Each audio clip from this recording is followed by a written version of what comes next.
अमरावतीत 1.5 लाख रुपयांची सुपारी देऊन स्वतःच्याच घरावर गोळीबार घडवून आणल्याचा धक्कादायक प्रकार समोर आला आहे।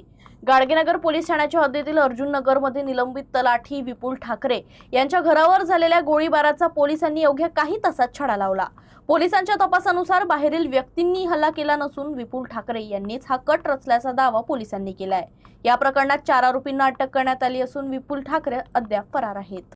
अमरावतीच्या अर्जुन नगर परिसरात रविवारी रात्री निलंबित तलाठी विपुल ठाकरे यांच्या घरावर गावठी पिस्तुलातून गोळीबार झाल्याची माहिती पोलिसांना मिळाली। घटनेची माहिती मिळताच गाडगेनगर पोलीस गुन्हे शाखा आणि वरिष्ठ अधिकारी घटनास्थळी दाखल झाले। घरावर बुरखाधारी 2 अज्ञात व्यक्तींनी गोळीबार केल्याचं सुरुवातीला समोर आलं, त्यामुळे परिसरात एकच खळबळ उडाली। पोलिसांनी तात्काळ गुन्हा दाखल करून तपास सुरू केला। घटनेचे गांभीर्य लक्षात घेता गुन्हे शाखेची 6 पथकं तयार करण्यात आली। बुरखा घातलेल्या आरोपींची ओळख पटवणं पोलिसांसमोर मोठं आव्हान होतं।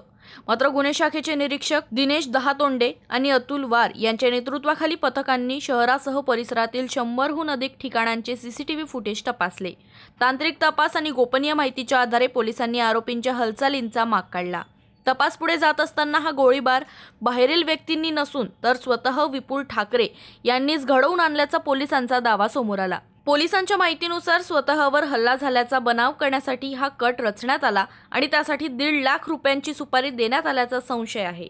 या प्रकरणात पोलिसांनी 4 आरोपींना अटक केली असून गोळीबारासाठी वापरण्यात आलेलं गावठी पिस्तूल आणि इतर पुरावे ताब्यात घेऊन तपास सुरू आहे। दरम्यान या कटाचा सूत्रधार असल्याचा आरोप असलेला विपुल ठाकरे सध्या फरार असून पोलीस त्याचा शोध घेत आहेत।